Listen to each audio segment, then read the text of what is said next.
Okay, good afternoon, Form 5s.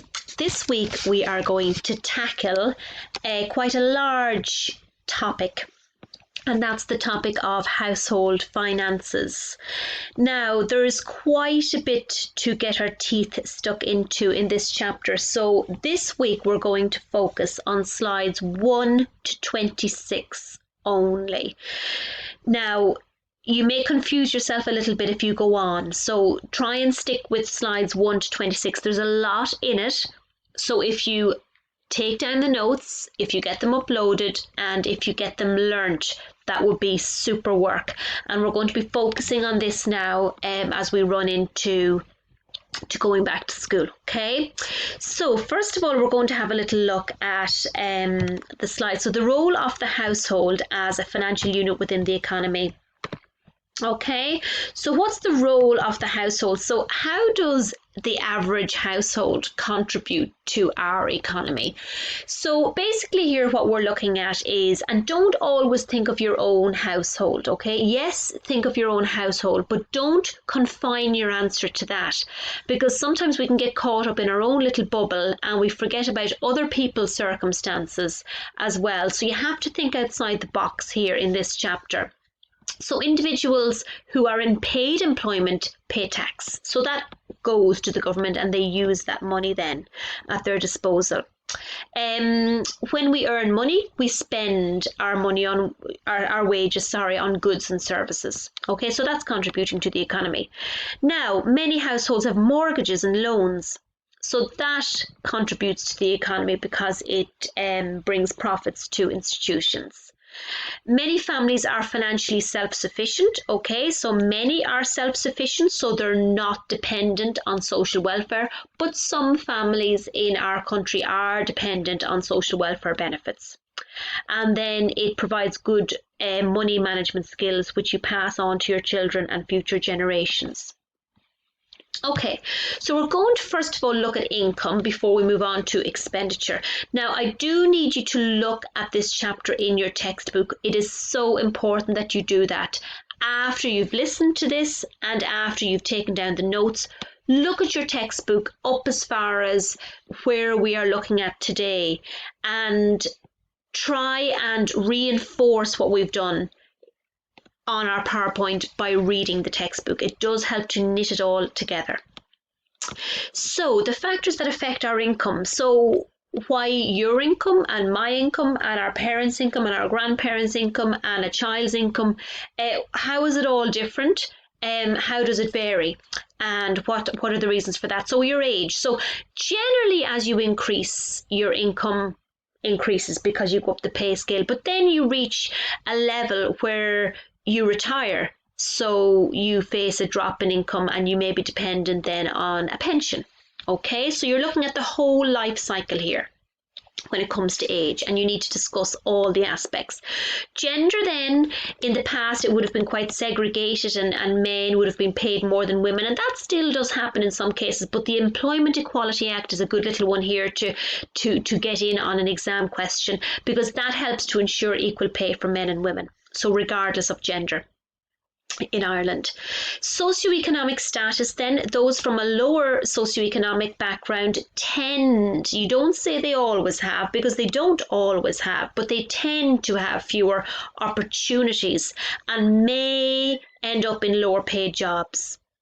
And then culture, salaries from different job culture, different or the same job differ between countries, and sometimes there are cultural restrictions on women working. So where does our income come from? The sources, where does it come from? Wages and salaries, social welfare for some people, pensions, income from a rental property perhaps, interest from your savings and investment returns, and subsidies, maybe farm subsidies. Okay. Right, so gross and net income, you'll remember this from first year. Your gross income is the income earned before your deductions are taken, so it's the complete amount, but it's not the amount that you have to spend at your disposal. That's your net income, because you know deductions need to be taken away. So when the deductions have been taken away, that's your net income, your take-home pay. So what sort of deductions are we talking about here?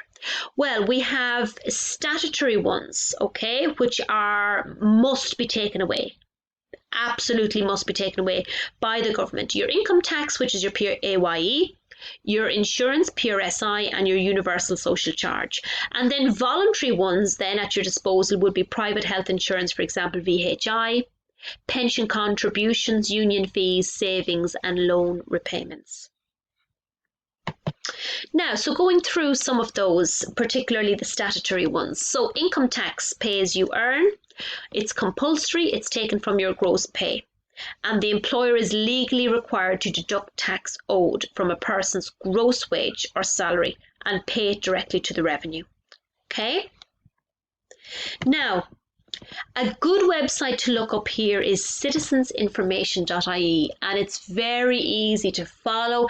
And if you want more information on anything, if it's PAYE, if it's PRSI, if it's the universal social charge, if it's a contributory pension, anything, you just tap it into the search bar, the information will come up, and it's so easy to read and understand. You don't need to know these figures, but it's nice to know some figures as you go through the chapter. You do not need to learn all the figures that I have here, but it's nice to familiarize yourself with some of them should you need them in an exam question. They're nice just to get down on paper. So the two tax bands are 20% and 40%. So for a single person, the first €35,300 is taxed at 20%, and the remainder of your income is taxed at 40%. And for a married couple, it's up to $42,800 taxed at 20% and the balance at 40%. Okay, so that's our tax. Then moving into tax credits. So tax credits reduce the amount of tax that you pay. Okay, so for a single employed person, it's €1,650. So your tax credits are taken away. Okay, so you don't pay tax on that. Okay, they reduce the amount of tax that you have to pay. Now, PRSI is next. So this is a compulsory contribution, okay? And your PRSI is very important because if you were to be sick and you needed sick pay, or if it's a thing that you were to be pregnant and you needed maternity benefit in any occupation, then if you have paid your PRSI contributions and sufficient amount of them, then you are entitled to maternity benefit. Now, the important thing I'll say here is if you have paid sufficient PRSI contributions, you are entitled to a benefit.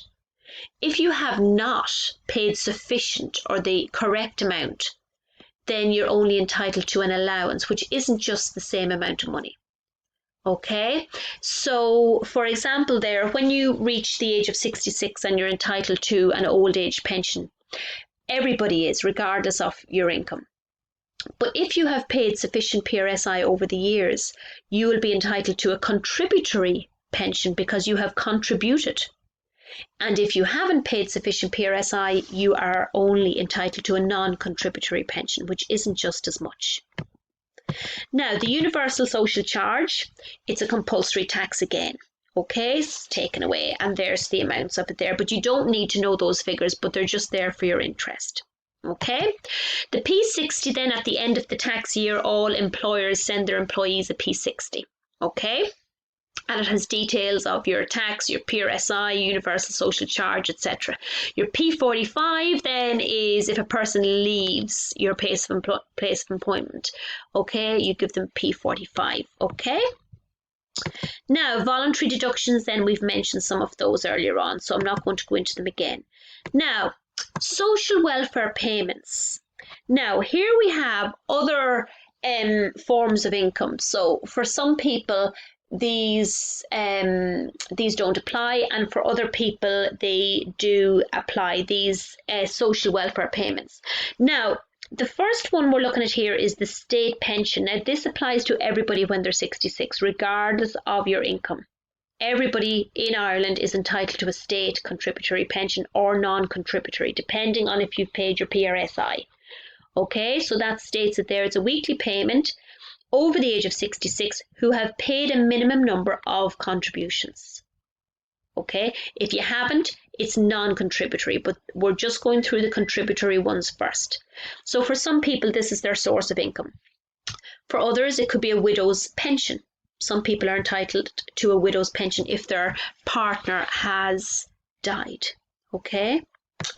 Now, other contributory payments that some people get as forms of income would be maternity benefit and job seekers benefit. These are all contributory. Okay, now non-contributory we have here. If you haven't paid sufficient PRSI, you still get something, but they're allowances. You'll see here it's job seekers allowance rather than job seekers benefit.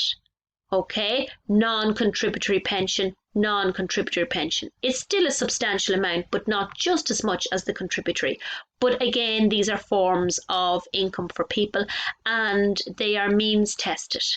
This one is means tested, the non-contributory. That means they look at what you own and how much you have, and then they'll decide how much they will give you. So another one here, another form of income for some people is the family income supplement. Oh, shucks. Now, the family income supplement is now called the working family payment, WFP. And this is if your weekly income falls below a certain limit. You receive 60% of the difference between your actual income and what the income limit for your family size should be. So if I have one child and I earn €300 a week, here it says the income limit is 511. So I get paid 60% of the difference between 300 and 511, which is 60% of €211. And it's to bump me up and bring me up more in line with what I should be getting. Okay, it's social welfare. Now, another social welfare payment is the supplementary welfare allowance, and that's paid to people who are awaiting another allowance. You satisfy a means test and you're waiting on social welfare payments, but you haven't yet received them, so you get this in the interim to keep you and your family going. A one-parent family payment is another one. Okay, so these are all non-contributory payments. Now, universal payments are paid to everybody regardless of PRSI, regardless of income, etc. And that's child benefit. Everybody is entitled to child benefit under the age of 16 years of age. So now looking at expenditure now. We have essential and discretionary, so you would have remembered that maybe from junior cert. Now, the factors that contribute to patterns of household expenditure. So, socioeconomic status, family size, location, and beliefs. Okay, so these are all things that contribute to varying patterns of household expenditure, why some people spend more money than others. And how can we reduce our household expenditure? There are some ways that we can reduce it, so I'll let you read through those yourself. And then the last little part that I want you to look at is the reasons for creating a budget. Money management skills are good behavior to pass on to your children, okay, etc., etc. So you can have a little read through those yourselves. Planning and budget then, these are the percentages that you do need to know, and we'll be looking at that when we return to school. But you do need to take that table down. Okay, that's how you should allocate your expenses, and savings must be included at 5%. And some things to follow when planning a budget. You always base it on net income, not gross. List all your expenditure. Don't forget areas of high expenditure months such as birthdays and Christmas. Allocate your percentages, allocate savings, and review and evaluate as always.